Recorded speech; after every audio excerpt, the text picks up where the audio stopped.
நல்லது பண்றதுக்கு அரசியலுக்கு வாங்கடா, கொள்ளை அடிக்கிறது கொலை பண்றதுக்கு மாடா அரசியலுக்கு.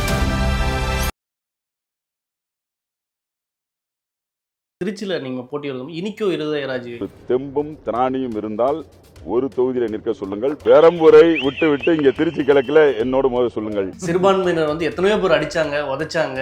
ஸ்டேன் சுவாமி எப்படி வதைக்கப்பட்டாங்க, அப்பெல்லாம் குரல் கொடுப்பாரு. அப்ப இன்னைக்கு வந்து பண்ணியிருந்தாரு ஸ்டெயின் சாமி, அந்த திருச்சிக்காரர் தான். இனிகோ எரிதராஜ் என்ன 25 வருஷமா நான் களத்துல இருக்கேன் சொல்றேன் சார். களத்துல என்ன பண்ணியிருந்தாரு? இனிகோ எரிதராஜ் ஸ்டெயின் சாமிக்காக என்ன பண்ணாரு? நேற்று திருச்சி நடந்த மீட்டிங் தான். எப்படி சார் அந்த மீட்டிங் இருந்துச்சு, உங்களோட அனுபவம்? எங்கேருந்து ஸ்டார்ட் பண்ணணும்னா பெரம்பூர்ல இருந்து தான் ஸ்டார்ட் பண்ணணும். தமிழ்நாட்டுல எங்க இருந்து வேணாலும் நம்ம ஸ்டார்ட் பண்ணலாம். பட் இருந்தாலும் நம்ம வீட்டு வாசல்ல இருந்து ஸ்டார்ட் பண்றதுன்னு ஒண்ணு இருக்குல்ல. நம்மள பெத்த அம்மா இருக்கிற இடத்துல இருந்து அவங்களோட ஆசையோட ஸ்டார்ட் பண்றதுன்னு ஒண்ணு இருக்குல்ல. அதானே ஒரு பிரைட்டான ஒரு சைனா இருக்கும். தமிழக முதல்வர் வந்து குளத்தூர்ல நாமினேட் பண்ணி வராரு. சுத்தமா 150 பேர் தான் பக்கத்துல இருந்தாங்க. அதுவும் அவங்களோட பாடி கார்ட்ஸ் தான் அதிகமாக. அதுக்கப்புறம் ஒரு கரூரில் போய் மீட்டிங் பேசுறாரு, ஆயிரக்கணக்கான எம்டி சேர். இன்னொரு பக்கம் உதயநிதி சேப்பாக்கத்தில் போய் பிரச்சாரம் பண்ணுறாரு, ஆளே கிடையாது. ஃபுல்லாக அந்த கூட்டம் இல்லாமல் மறைக்கிறதுக்காக கருப்பு பலூனை வச்சு மறைக்கிறது. ரொம்ப அடிக்கிறதுனால நான் 2 மணிக்கு நாமினேஷன் பண்ணிட்டு நான் 6 மணிக்கா வர்றேன்.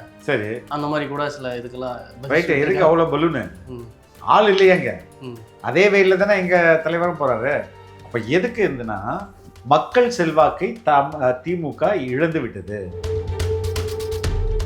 கேஸ் பிரச்சனை பற்றி பேசினாரு. அதில் வந்து அங்கே மேலே இருக்கிறவங்களும் ஒன்றும் சரியாக முன்னாடி கையாண்டிருந்தாவோ இல்லை இங்கே கீழே இருக்கிறவங்க கையாண்டிருந்தோ இப்போ தட்டுப்பாடு வந்திருக்காது அப்படின்ற மாதிரி சொன்னார். கேஸ் பிரச்சனை வந்து ஈரான் இஸ்ரேல் போர் நடந்துட்டுருக்கு. எப்படி முன்னெச்சரிக்கை வைக்க முடியும்? இந்த பிரச்சனை எப்படி தடுக்கிறது? இவர் யாரை இந்த பிரச்சனை புரியுமா புரியாதுன்ற மாதிரி சில திமுக வட்டாரங்களாம் பேசுகிறாங்க. தற்கொலைகள் அப்படி தாங்க பேசுவாங்க. முதல் முறையாக வந்து ஜனநாயக படத்தை பற்றி சூழ்ச்சி 3வது முறை பேசியிருக்காரு. 3வது முறை பேசியிருக்காரு. அது ஏன்னா ஜனநாயகன் திரைப்படம் வந்து ஒரு 10 மாநாடுகளுக்கு சொன்னாங்க. திருச்சியை பொறுத்த 9 தொகுதி இருக்கு. 9 தொகுதியும் யார்கிட்ட இருக்கு? திமுக இருக்கு. புரியுதுங்களா? அது தமிழ்நாட்டோட மையப்பகுதி. எங்க நீ ஸ்ட்ராங்கா இருக்கியோ அங்கதான் உன்னை அடிக்கணும். கோட்டையிலே போய் கோட்டையடி. ஆமா, கோட்டையில ஓட்டையை போடுறதா எங்களோட வேலையை. தன்னந்தனியாளு நீ எழனமா பாரு, கொஞ்சம் நவுந்தனா இங்க 8 கோடி பேரு மேரல போது ஸ்டேட்டு, எங்க விசில் சத்தம் கேட்டு நல்லவங்க வாழ நீ விசிலு கடி ஓட்ட. ஒரு பக்கம் இருக்குல்ல சார், விஜயோட சொத்து மதிப்பு வெளியே வரும்போது ஒரு பேசுபொருள் ஆச்சு. சொந்த பையனுக்கு, மனைவிக்கு, அப்பாவுக்கெல்லாம் கொடுக்குறது என்ன மாதிரியான ஒரு வழக்கு முறை அப்படின்ற மாதிரி பேசுறாங்க. இவங்க சும்மா இவங்களுக்கு என்ன தெரியும்? ஒன்றும் தெரியாத உருட்ட மட்டும் தெரியும். உதயநிதி ஸ்டாலின் அதில் பார்க்கல சார், பாருங்க, செம்ம காமெடியா இருக்கும். 2020-21 ஒரு வருஷத்துக்கே 4 லட்ச ரூபாய் சம்பாதிச்சிருக்கு. அப்ப ஆட்சியில் இல்ல, ஒரு வருஷத்துக்கு 4 லட்ச ரூபாங்க. மாசம் எவ்வளவுங்க வருது? ரொம்ப ஒரு சாதாரண மிடில் ஒரு அடிப்படையில் இருக்கிறவங்க கூட ஒரு இல்லை. ஆமாங்க, 2022-23 7 கோடியே 94 லட்சம், 8 கோடி சம்பாதிக்கிறாரு. 4 லட்சம் ஒரு வருஷத்துக்கு சம்பாதிச்சவர் எப்படி 2 வருஷத்துல 8 கோடி சம்பாதிக்கிறாரு? பதில் இருக்கா? இல்ல சார், எப்படிங்க முடியும் ஒருத்தரால? வாய்ப்பில்லை சார். இது மோடி எப்படி வரும்போது ஆதானி வந்து சொத்து மதிப்பு கிடுன்னு ஏறிச்சோ அந்த மாதிரி தான் இருக்கு. நிறைய RSS பின்னணி உள்ளவங்க, அப்புறம் நிறைய குற்ற பின்னணி உள்ளவங்க நம்ம கட்சியில் சேர்த்துக்கிட்டதாகவும் இந்த மாதிரி குற்றச்சாட்டுல. அதெல்லாம் எந்த குற்ற பின்னணி யாருன்னு சேர்த்துருக்காங்க? அதிமுக வந்தது நேற்று ஒரு ஜெயிலில் இருந்தால் இன்னைக்கு பெயில் வாங்கிட்டு இதில் சேர்ந்துட்டாங்க. நான் கூட தான் பெயிலில் இருக்கேன், நான் குற்றவாளியா. வில்லிவாக்கத்தில் அந்த ஒரு கண்ணாடி போட்டதை பெருசாக இது பண்ணாங்க. திமுக தான் எல்லாத்துக்கும் திமுக காரணம் இட்டு வர்றது. அது என்ன சார்? திமுக காரணம் பண்ணால் திமுக காரணம் தான் சொல்ல முடியும். வேற எப்படி நம்ம இன்னொருத்தர் சொல்ல முடியுமா? இல்லை, ஆனால் அங்கே அந்த குற்றவாளிகள் அப்படி ஒன்றும் சொல்லல சார். அவங்க எப்படி உங்களை சொல்லுவாங்களா?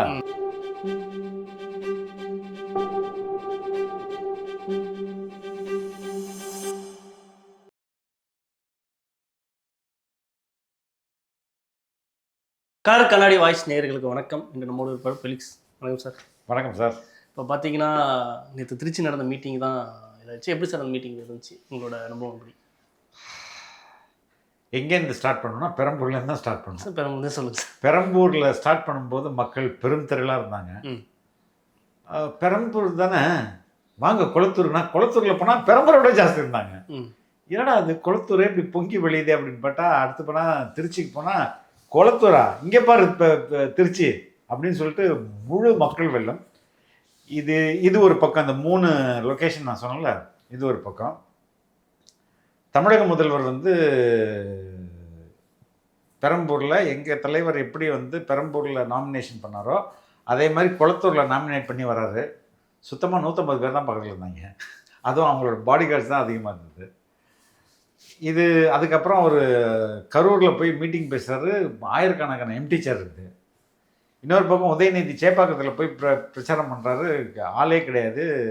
ஃபுல்லாக அந்த கூட்டம் இல்லாமல் மறைக்கிறதுக்காக கருப்பு பலூனை வச்சு மறைக்கிறாங்க. அது ஒரு பக்கம் என்ன சொல்கிறாங்கன்னா, வெயில் ரொம்ப அடிக்கிறதுனால நான் 2 மணிக்கு நாமினேஷன் பண்ணிட்டு நான் 6 மணிக்கே வர்றேன். சரி, அந்த மாதிரி கூட சில இதுக்கெல்லாம் ரைட்டு. இருக்கு அவ்வளோ பலூனு, ஆள் இல்லையாங்க.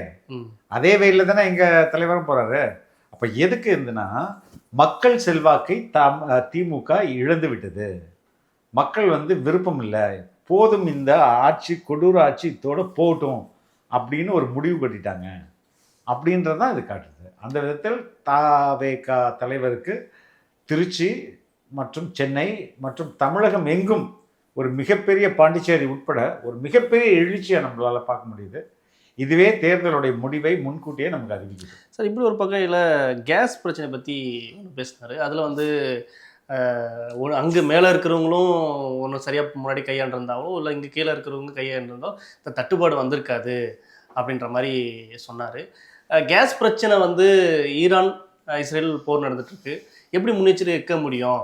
இந்த பிரச்சனை எப்படி தடுக்கிறது? இவர் யார் இந்த பிரச்சனை புரியுமா புரியாதுன்ற மாதிரி சில திமுக வட்டாரங்களாம் பேசுகிறாங்க. தற்கொலைகள் அப்படி தாங்க பேசுவாங்க. ஏங்க, ஒரு வார் வரப்போகுது. இப்போ உங்களுடைய ரா என்ன பண்ணுது? ரா அமைப்புன்னு ஒன்று இருக்குல்ல, உலகம் ஃபுல்லாக அவங்க வந்து ஸ்பை பண்ணி சுற்றிட்டு இருக்காங்களே, அவங்க முன்னாடியே சொல்ல மாட்டாங்களா? ரிசர்ச் அண்ட் அனாலிசிஸ் விங்குன்னு தானேங்க ரா. அது எதுக்கு இருக்குது? அப்படியே ஒரு விங்கு, பெரிய விங்கு நம்மளுக்கு ஸ்பை சிஸ்டம் இருக்குது. அவங்க உலக நாடுகள் எல்லாத்துலேயும் இருக்கிறாங்க. எல்லா எம்பசிலையும் வந்து ரா இருக்கும், வெவ்வேறு பேரில் இருக்கும். அவங்களுக்கு தெரியாதா? எக்ஸ்டர்னல் அஃபேருக்கு முன்னாடியே சொல்ல மாட்டாங்களா அதெல்லாம்? அப்போ இப்படி ஒரு ரிஸ்க் வந்தால் நம்ம என்ன அடுத்தது என்ன பண்ணுறது அப்படின்றத அவங்க பிளான் பண்ணியிருக்கணும். ஒன்று. ரெண்டாவது, இங்கே இருந்த நம்ம சிஎம் இடி ரைடு வந்தால் ஓடுறாருலங்க. அவர் போகிறாரு, பையன் போகிறாரு, கன்னிமொழி போகிறாங்க. ஒரு ஓவரால் இந்தியா வேர்ல்டே அந்த இஷ்யூவில் இருக்கும்போது ரைட்டுங்க. நான் என்ன கேட்குறேன், இவங்க போய் என்ன, மற்ற ஸ்டேட் வேறு, தமிழ்நாடு வேறு. தமிழ்நாட்டில் 99% வீடுகள், குடும்பங்கள் கேஸ் பயன்படுத்துது. பீகாரில் எத்தனை பேர் இப்படி பயன்படுத்துறாங்கன்னு நமக்கு தெரியாது. குஜராத்தில் எத்தனை பேர் பயன்படுத்துகிறாங்கன்னு நமக்கு தெரியாது. இப்போ கேஸ் அதிகமாக பயன்படுத்துகிற மாநிலங்களில் தமிழ்நாடு இருக்குது. 99% இருக்குது இங்கே. இப்போ இது நம்ம எம்பிஸ்க்கு தெரிஞ்சிருக்கணுமா தெரியக்கூடாதா? வாங்க எல்லாரும் போவோம் பிரைம் மினிஸ்டர். ஏங்க, மற்ற ஸ்டேட் மாதிரி எங்களுக்கு இல்லைங்க, இங்கே வந்து கேஸ் நாங்கெல்லாம் ரொம்ப முன்னேறி சந்திச்சிட்ட பிரச்சனை தீர்ந்துருமா சார்? இல்லை, ரைட்டு, ஒரு ஏற்பாடு பண்ணலாம்ல, ரெப்ரசன்டேஷன் கொடுக்கலாம். அதே இவங்க தான் சொல்கிறாங்களா, சரியான வெளியுறவு கொள்கைகள் தான் இந்த பிரச்சனை இருக்குது அப்படின்ற மாதிரி. ரைட்டு, நீங்கள் என்ன பண்ணீங்க அங்கே? இந்த பாலை தள்ளிட்டு நீங்கள் என்ன பண்ணுறீங்க இங்கே? அது இப்படி ஒரு பக்கம் ஒன்று சொல்லும் போது ஏன் மேலன்னு சொல்கிறீங்க? அது பாஜகனே சொல்லாமே. அது ஏன் இது மாதிரி குழந்தைத்தனமாக வந்து ஒரு விஷயத்த அவருடைய பாணியில சொல்றாரு. அது அதை கூட புரியாத. இல்ல சார், இது பாணி இல்ல சார், அவரோட திட்டமிட்டே ஒரு இல்லைங்க பிரச்சாரமா இருக்குன்றது தான் அவரோட கருத்தா இருக்கு. அவர் வந்து ஏன் இதை பாஜகன்னு புரிஞ்சுக்க முடியாது அவங்கள? இப்போ மத்தியில் யார் ஆட்சியில் இருக்கா? ஒவ்வொரு முறையும் மோடிஜின்னு சொல்லணுமா? அதாவது இங்க மு.க. ஸ்டாலின் சொல்றாரு, ஏதோ ஒரு ஏன் மோடின்னு சொல்ல மாட்டேங்க, ஏதோ ஒரு காரணம் இவங்களுக்கு தேவைப்படுதுங்க. இல்ல சார், இங்க இங்க மு.க. ஸ்டாலின் சொல்றாரு சார், மத்திய ஒன்றிய அரசு அப்படின்னா யாருன்னு கேட்குறேன். அதுல என்ன ஒரே நேரத்தில் 2 கட்சியில சண்டை போட்டுட்டு இருக்காங்க. அதே தலைவர் தானே சொல்றாரு, ஜனநாயகனை முடக்குறாங்கன்னு அவர் தானே சொல்றாரு. அப்ப எங்களுக்கு எந்த பயமோ எந்த தயக்கமோ இல்லையே. இவர்கள் தாங்க பயந்துட்டு வெள்ளக்கொடையோட போனது யாருங்க? பிரைம் மினிஸ்டர் வருகிறார் என்று வெள்ளக்கொடையோட வெண்கொடை வேந்தர்களாக போய் நின்னது யாரு? இடி ரைடு வந்தோடனே ஓட்டுனது யாரு? ஒரு துணை முதல்வர் கொடுக்க போறோன்னு போய் பர்மிஷன் கேட்டு வந்தது யாரு?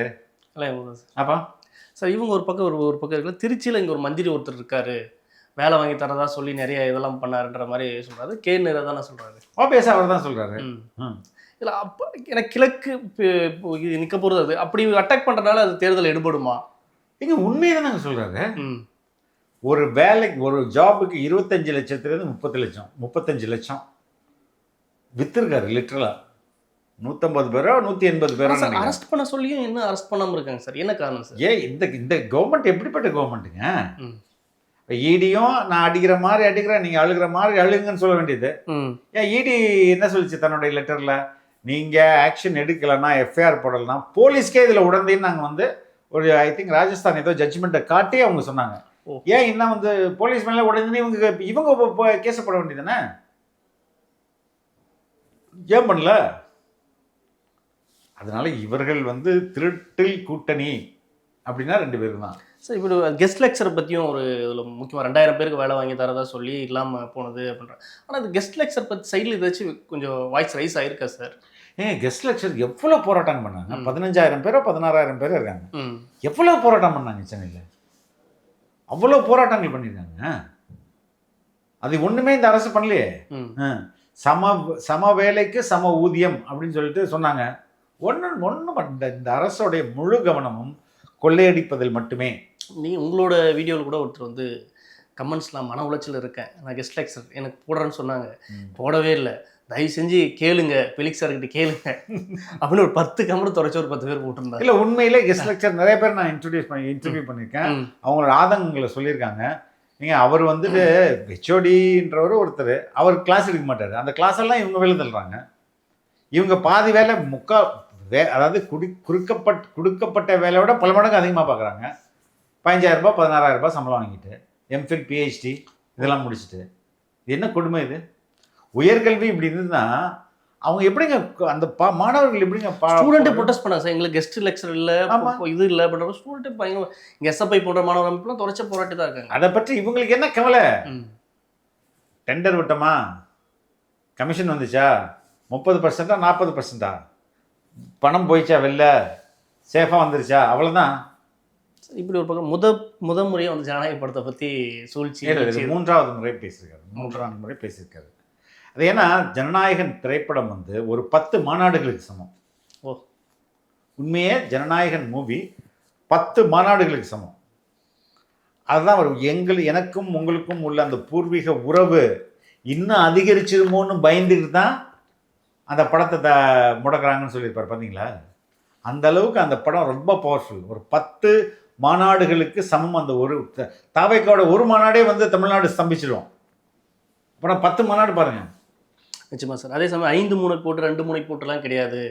ஒன்று திமுக தாவேக்கான்ற மாதிரி தான் ஒன்று பக்கம். ஆனால் அப்படி சொல்லிட்டு இருந்தாலும் நிறைய எலெக்ஷன் சர்வேல பார்த்தீங்கன்னா திமுக முதலிடம் 40% ஓட்டு வாங்குறதாகவும், அதே சமயம் அதிமுக வந்து 30, தாவேக்கா 20-23ன்ற மாதிரி ஒரு, அது சில பத்திரிகைலாம் இது ஒரு ஊடகமாக வச்சு, இது ரொம்ப முக்கியமான விவாதம். இது கர்நாடகாவில் நடந்த தேர்தலெல்லாம் இந்த கமிட்டி வந்து சொன்னது உண்மையாக இருக்குது, அதுதான் இதுவை நான் பார்க்குறேன். பீகாரில் சொன்னது என்னாச்சு அவங்களுக்கு? இந்த தேர்தல் எலெக்ஷன் சர்வே நமக்கு தெரியாதுடா, நீங்கள் யார் பண்ணுறாங்க, என்னென்ன பண்ணுறாங்க, ஒரு ஒரு குறிப்பிட்ட அளவுக்கு ஒரு அம்சமாக எடுத்துக்கலாம். இல்லைங்க, நீங்கள் வந்து ஆய்வு என்பது ஒரு அறிவியல் பூர்வமானது. அதை யார் பண்ணாலும் ஒரே ரிசல்ட் தான் வரணும். அப்படி வந்தால் தான் அது வந்து ஆய்வு. இல்லை, ஆய்வுகள் அறிவுபூர்வமாக இருக்கு, பண்ணுறவங்க அப்படி அறிவியல் பூர்வமாக இருக்குல்ல. அதுதான் அப்போ அது அங்கே பிரச்சனை இருக்குல்ல. பண்ணுறவன் இப்போ 4 நாளும் 8 தானேங்க. ஆமாம், நீங்கள் கூட்டினாலும் 8, நான் கூட்டினாலும் 8, அவர் கூட்டினாலும் 8 தானே வர முடியும். அப்படி தானே அது. அப்போ அப்படி நம்ம பண்ணோம்னா தான் நம்ம கூட்டல் முறை சரி அப்படின்னு அர்த்தம். உங்களுக்கு 4 நாளும் வந்து 10ன்னு வந்தது, எனக்கு 6ன்னு வந்தது, அவருக்கு 4ன்னு வந்ததுன்னா என்ன அர்த்தம்? நம்மளோட ஆய்வு முறைகள் தப்பு. வாழைப்பழ காமெடி மாதிரி தான். ஆமா. அப்போ இங்க வந்து ஆய்வுகள் நடத்தப்படுது, அந்த ஆய்வு முறைகள் சரியா நடத்தப்படுதா? அல்ல ஒருத்தரை மனக்குளிர வைக்கிறதுக்காக ரிசல்ட்ஸ் பெண்ட் பண்ணப்படுதா? இப்படி ஒரு பக்கம் இருக்குல்ல, திருச்சியில் நீங்கள் போட்டி வருது, இனிக்கோ இருதயராஜ் வந்து தில்லு இருந்தால் திராணி இருந்தால் பிரம்பூரில் வந்து ராஜினாமா பண்ணிட்டு இங்கே வந்து போதிட்டு சொல்லு.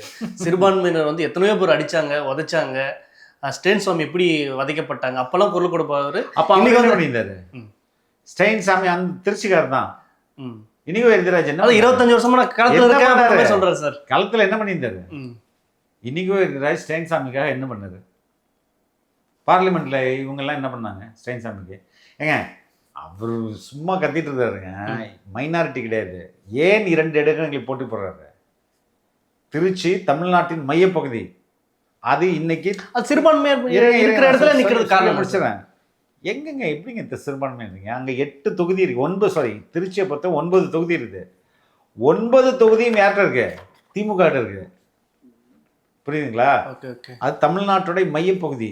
எங்க நீ ஸ்ட்ராங்கா இருக்கியோ அங்கதான் உன்னை அடிக்கணும். கோட்டையிலே போய் கோட்டையடி. ஆமா, கோட்டையில ஓட்டையை போடுறதா எங்களோட வேலையை. Sir okay sir. புரியுதுங்களா? அது தமிழ்நாட்டுல அப்படி ஒரு தலைவர் திருச்சியில போட்டி போடும்போது அது அதிர்வலைகள் மொத்த தமிழ்நாடுக்கு எதிரொலிங்க. ஏன்னா தமிழ்நாடு மையப்பகுதி திருச்சி, தஞ்சாவூர் பக்கம், இங்கேருந்து சேலம் பக்கம், டெல்டா மாவட்டம், எல்லா டெல்டா மாவட்டங்கள்ல ஒரு பயங்கரமான இம்பாக்ட் ஏற்படுத்தும்.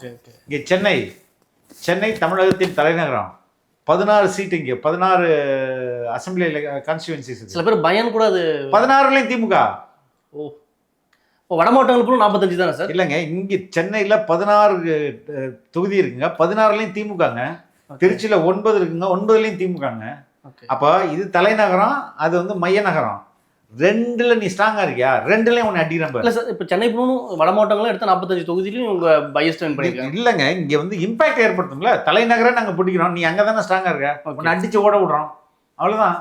இப்படி ஒரு பக்கம் இருக்குல்ல சார், விஜயோட சொத்து மதிப்பு வெளியே வரும்போது ஒரு பேசுபொருள் ஆச்சு. சொந்த பையனுக்கு, மனைவிக்கு, அப்பாவுக்கெல்லாம் கொடுக்குறது என்ன மாதிரியான ஒரு வழக்கு முறை அப்படின்ற மாதிரி பேசுறாங்க. இவங்க சும்மா இவனுக்கு என்ன தெரியும்? ஒன்றும் தெரியாத உருட்டை மட்டும் தெரியும். சரி, என் மகன் வளர்ந்துட்டான், ஒரு தொழில் தொடங்கணும்னு ஆசைப்படுறான், நான் அவனுக்கு பணம் கொடுக்குறேன். அந்த பணத்தை அவனோட பேங்க் அக்கௌண்ட் போகுது இல்லையா, அது கடன் வரவா வச்சுப்பீங்க? கடனை தானே வைக்க முடியும். அது ஒரு பேங்காக போகும்போது அது கடனாக தான். ஆமாம், ஓகே சார். அதை நானும் அந்த கடன் தான் எழுத முடியும், அவரும் எங்கள் அப்பா கிட்ட இருந்து லோன் வாங்கணும் தான் எழுத முடியும். அப்படிதானே எழுத முடியும். ஆனால் எந்த தலைவர்களும் இப்படி ஒரு ரிப்போர்ட் கொடுத்தது இல்லை சார். இங்கே இப்போ இவருடைய சொத்து மதிப்பு இன்கம்மை பார்த்தீங்களா? யாரோட சார்? நம்ம உதயநிதி ஸ்டாலின் அதில் பார்க்கல சார். பாருங்க, செம்ம காமெடியாக இருக்கும். 2020-21 ஓகே, ஒரு வருஷத்துக்கே 4 லட்ச ரூபாய் சம்பாதிச்சிருக்காரு. அப்போ ஆட்சியில் இல்லை. இவர் ரேபிடோ போகிறேன்னு சொல்கிறாரு. ஏங்க, ஒரு வருஷத்துக்கு 4 லட்ச ரூபாங்க, மாதம் எவ்வளோங்க வருது? ரொம்ப ஒரு சாதாரண மிடில், ஒரு அடிப்படையில் இருக்கிறவங்க கூட அவ்வளோ இல்லை. ஆமாங்க, புரியுதுங்களா? சார், அதுக்கு அடுத்த வருஷம் எப்போ 2020-21 4 லட்சம் சம்பாதிச்சவர் 2021-22 அப்பா சிஎம் ஆன அந்த வருஷத்துல 3 கோடி சம்பாதிக்கிறாரு. 4 லட்சங்க, 3 கோடி எங்க? அதுக்கு அடுத்த வருஷம் 2022-23 7 கோடி, 7 கோடியே 94 லட்சம், 8 கோடி சம்பாதிக்கிறாரு. 4 லட்சம் ஒரு வருஷத்துக்கு சம்பாதிச்சவர் எப்படி 2 வருஷத்துல 8 கோடி சம்பாதிக்கிறாரு? பதில் இருக்கா? இல்லை சார். எப்படிங்க முடியும் ஒருத்தலால? வாய்ப்பில்லை சார். இது மோடி எப்படி வரும்போது ஆதானி வந்து சொத்து மதிப்பு கிடுன்னு ஏறிச்சோ அந்த மாதிரி தான் இருக்குது. அதான் அப்போ இங்க இவங்க வந்து இதுல கூட நேர்மை இல்லை பாருங்க. Okay sir. சார், இப்படி ஒரு பக்கத்தில் நிறைய ஆர்எஸ்எஸ் பின்னணி உள்ளவங்க, அப்புறம் நிறைய குற்ற பின்னணி உள்ளவங்களும் கட்சியில் சேர்த்துக்கிட்டதாகவும் இந்த மாதிரி குற்றச்சாட்டுலாம். அதெல்லாம் எந்த குற்ற பின்னணி யாருங்க சேர்த்துருக்காங்க? அதிமுக வந்தது, நேற்று ஒரு ஜெயிலில் இருந்தால் இன்னைக்கு பெயில் வாங்கிட்டு இதில் சேர்ந்துட்டாங்க. நான் கூட தான் பெயிலில் இருக்கேன், நான் குற்றவாளியா? அப்படி கிடையாதுங்க. அது சேர்ந்தது வந்து பல நாட்களுக்கு முன்பு இருக்கும். அன்னைக்கே அந்த ஃபோட்டோகிராஃபர் ரிலீஸ் பண்ணியிருப்பாங்க, அவ்வளோதான் வந்துச்சு. அது உண்மை கிடையாது. அதே சமயம் நீங்கள் முன்னாடியே சொல்லிட்டீங்க, இருந்தாலும் வந்து வில்லிவாக்கத்தில் அந்த ஒரு கண்ணாடி போட்டதை பெருசாக இது பண்ணாங்க. திமுக தான் எல்லாத்துக்கும் திமுக காரணம் எட்டு வர்றது. அது என்ன சார்? திமுக காரணம் பண்ணால் திமுக காரணம் தான் சொல்ல முடியும். வேற எப்படி நம்ம இன்னொருத்தர் சொல்ல முடியுமா? இல்லை, ஆனால் அங்கே அந்த குற்றவாளிகள் அப்படி ஒன்றும் சொல்லலை சார். அவங்க எப்படி உங்களுக்கு சொல்லுவாங்களா? வழக்கு நடத்துறாங்களா பார்ப்போம், கைது பண்ணுறாங்களா பார்ப்போம். அவங்கள கைது பண்ணி எஃப்ஐஆர் போட்டு சார்ஜ் ஷீட் போட்டு வழக்கத்தில் தான் தெரியும். அதெல்லாம் இந்த கவர்மெண்ட் எப்படிங்க பண்ணும்? அதே சமயம் நட்சத்திர வேட்பாளர்கள் எல்லாம் வந்து சென்னையிலேயே நிப்பாட்டுறது எதனால சார்? மேக்ஸிமம் புஷியானதாக இருக்கட்டும், அதே மாதிரி நம்ம ராஜ்மோகனா இருக்கட்டும், ஆதவ் அர்ஜுனா இருக்கட்டும், இவங்கெல்லாம் சென்னையிலேயே நிப்பாட்டுறது. அவங்க நிர்மல்குமார் எங்க நிற்கிறாரு? அருண்ராஜ் எங்க நிற்கிறாரு? தலைவருடைய ஃப்ரெண்டு தூத்துக்குடியில் நிற்கிறாரு. அப்போ பல பேர் பல இடத்துல தான் நிற்கிறாங்க. இங்கே வந்து 2 பேர் நிற்கிறாங்க, அவ்வளோதான். அது சென்னை, நீங்க முன்னாடியே சொன்னீங்க, சென்னை வந்து கோட்டையை தகர்க்கணுன்றதுக்காக அந்த ஒரு ஸ்ட்ராட்டஜியா? விஜய் சார் மட்டும் தலைவர் இங்க வந்து விழுகிற ஒவ்வொரு ஓட்டும் தலைவருக்காக, ஒவ்வொரு வேட்பாளரும் தலைவர். அப்படிதான் இங்க வந்து இந்த தேர்தல் நடக்கும். அதனால மக்கள் ஆதரவு தலைவருக்கு உண்டு, விஜய் அவர்களுக்கு உண்டு. ஒவ்வொரு ஓட்டும் அவருக்கானது. இந்தியா பிரச்சாரம் எப்படி சார் போயிட்டு இருக்கு? பாத்தீங்களா நீங்க தான் திருச்சி. அடுத்தடுத்த பிரச்சாரங்கள். மற்ற வேட்பாளர்கள் இப்போ எனக்கு தெரிஞ்ச டிஜிபி மாற்றப்பட்டார்.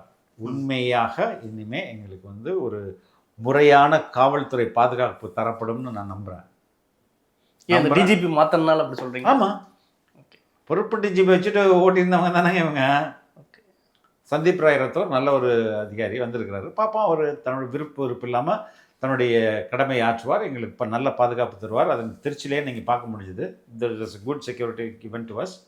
ஸோ இனிமே வந்து தடைகள் பெருசாக இருக்காது. எங்கள் தலைவர் சுதந்திரமாக தன்னுடைய பரப்புரையை மேற்கொள்வார். மற்ற வேட்பாளர்கள் பிரச்சாரம் எப்படி சார் இருக்கு? ஏங்க எல்லாம் சிட்டா பறகுறாங்க. எல்லாருமே பயங்கர ஸ்பீடாக ஒர்க் பண்ணிட்டு இருக்காங்க. ஓகே சார், நிறைய தகவல் பகிர்ந்துக்கிட்ட மற்ற போய் சேர்ந்து ரொம்ப ரொம்ப நன்றி. தேங்க்யூ.